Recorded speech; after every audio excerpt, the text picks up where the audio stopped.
태권도의 영향력은 사회적 지위나 세대 구분 없이 전 세계적으로 대단한데요. 내가 재선에 성공한다면 미국 국회의사당에 태권도 도복을 입고 가겠다고 말할 정도로 평소 태권도에 남다른 애정을 갖고 있다는 미국 전 대통령 트럼프는 최근 국회의원에 의해 명예 구단증과 도복을 수여받았고, 반면 우크라이나를 침공한 러시아의 푸틴은 과거에 받았던 명예구단 단증을 철회당하기도 했죠. 이뿐만 아니라 빈민가에서는 태권도가 정신적 지주 역할을 담당하고 있기도 합니다. 아프리카 짐바브웨의 한 빈민촌에는 태권도를 가르치는 태권 소녀 마리차가 있는데요. 5살 때부터 태권도를 배워 대회에서 메달을 따낼 정도로 뛰어난 실력을 가진 그녀이지만, 현재는 친구들이 겪는 쓰라린 아픔을 보듬고 널리 알리기 위해 빈민촌에서 태권도를 전파하고 있죠. 그녀가 태권도 전도사로 나선 것은 전통적인 관습에 맞서기 위해서라고 하는데요. 남아프리카의 내륙국인 짐바브웨에서는 과거 법률을 제정해 18세 이하의 여자아이들이 결혼을 할 수 없도록 금지시켰지만, 경제적으로 어려운 상황이면 가족들의 생존을 위해 어린 딸을 시집 보내는 경우가 많아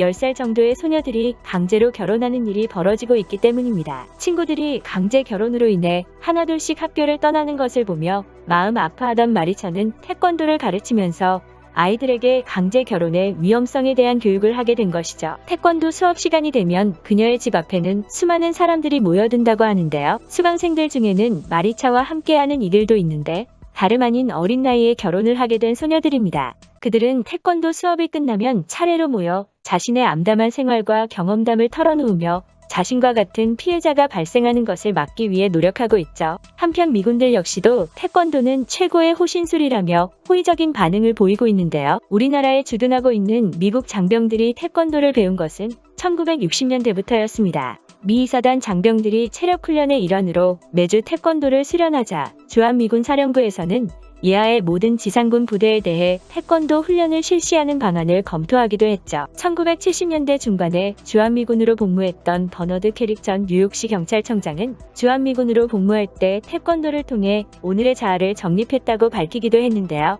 그는 태권도에 몰입해서 스스로를 다스렸다며 한국에서 태권도를 수련한 것은 큰 자산이라고 말했죠. 미군들 사이에서 태권도가 큰 인기를 끈 것에는 미군 부모들의 뜨거운 반응도 한몫했습니다. 아이들을 맡아주는 시설이 없는 것은 아니지만 태권도장에 보내놓으면 운동뿐만이 아니라 생일을 챙겨주고 예절 교육, 합숙 훈련, 부모님 참관 등 다양한 서비스를 제공해주기 때문인데요. 심지어 등하원을 도와주기도 하고, 훈련 때문에 지친 아이들은 집에 오면 바로 잠들기 때문에 그만큼 부모님들의 여유 시간이 늘어나 미군 부모들의 반응은 뜨거웠죠. 하지만 태권도의 친절한 서비스 때문에 안타까운 사건이 발생하기도 했었는데요. 아이들을 아끼고 친근하게 대하던 태권도 사범이 그로 인해 법적 문제에 휘말리게 된 것입니다. 태권도 사범이 난처한 상황에 빠지게 되자 미군 부모들이 나섰고 많은 사람들을 감동하게 했는데요. 그러면 4년여 동안 법정 싸움을 했던 해당 사건을 자세히 살펴보도록 하겠습니다. 오늘의 주인공인 송사범은 대구에 위치한 미군 부대 인근에서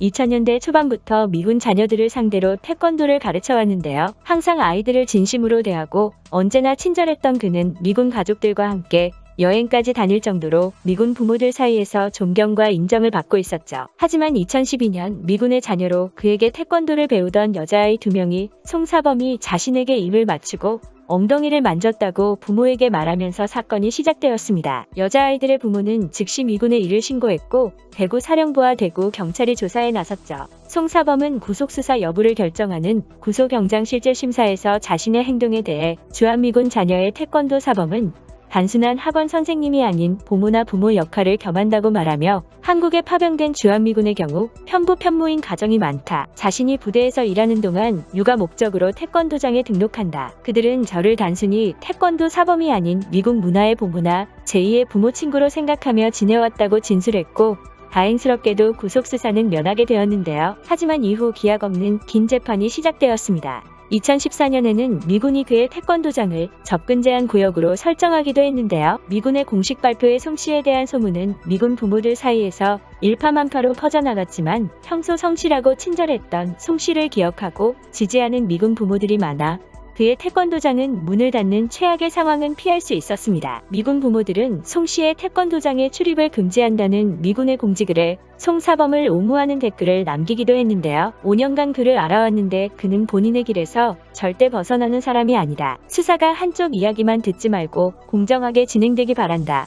그의 수업을 통해 친절함과 너그러움을 배우는 경험을 빼앗지 말아달라. 송사범의 주장은 칭찬할 일이 있을 때 수련생들과 포옹을 하거나 뺨에 뽀뽀를 하는 등 많은 스킨십을 하며 수업을 했지만 입맞춤을 하거나 엉덩이를 만진 적은 없다며 차별과 격려에 있어 모든 수련생을 동등하게 대해왔다는 것이었는데요. 반면 경찰과 검찰의 생각은 달랐습니다. 포옹을 하거나 뺨에 뽀뽀를 하는 데에도 성적인 의도가 있었을 것이라고 주장했죠. 이에 주한미군으로 복무하다가 미국으로 돌아간 부모들까지 송 씨를 위해 나섰습니다. 송 씨는 늘 아이들을 안아주고 얼굴에 입맞추며 따뜻하게 대해줬다거나 아이들을 직업적으로 대하는 게 아니라 자신의 아들, 딸처럼 이해해주고 노력했다 등 송 씨의 결백함을 증언하는 진술서가 30여 통에 이르렀죠. 이처럼 송 씨를 지지하는 수많은 증인들이 있음에도 재판의 진행은 더뎌지기만 했는데요. 송 씨에게 피해를 주장한 여자아이들이 얼마 되지 않아 자국인 미국으로 돌아갔기 때문입니다.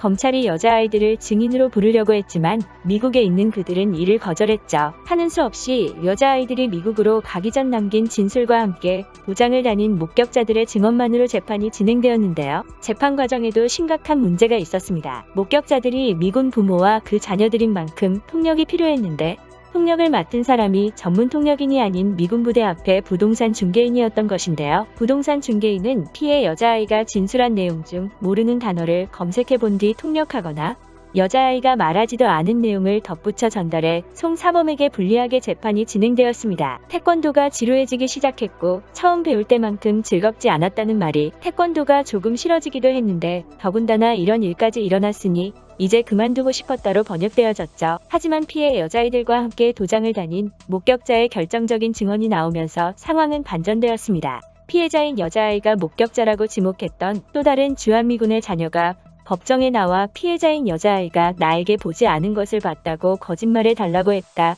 피해자가 태권도장에 안 가도 된다면서 좋아했다고 말한 것이었죠. 또 다른 목격자 역시도 송사범이 여자아이를 안고 뺨에 뽀뽀하는 걸 봤다고 말하면서도 이는 나를 포함한 모든 원생에게도 하는 평범한 일이라고 증언했죠. 주한미군 부모들의 지지와 목격자들의 솔직한 진술을 바탕으로 재판부는 피해 여자아이가 태권도장에 가지 않기 위해 사범이 자신을 추행했다고 거짓말을 했거나 적어도 과장해서 진술했을 가능성이 있다며 송 사범에게 무죄 판결을 내렸는데요. 검찰을 이에 불복해 항소했지만 새로운 증거가 없어 항소심은 재빠르게 무죄로 끝났습니다. 송 씨는 자신의 도장에 아직 그 아이들 사진이 있고 학부형들과 사건에 대해 이야기를 하지만 한 번도 누구인지는 말한 적이 없다며 모든 것을 포용하는 훌륭한 지도자의 모습을 보여주었는데요. 그러면 힘든 일을 겪으신 태권도 사범님을 응원하면서 오늘 이야기는 여기까지 하도록 하겠습니다. 긴 영상 끝까지 시청해주셔서 감사합니다.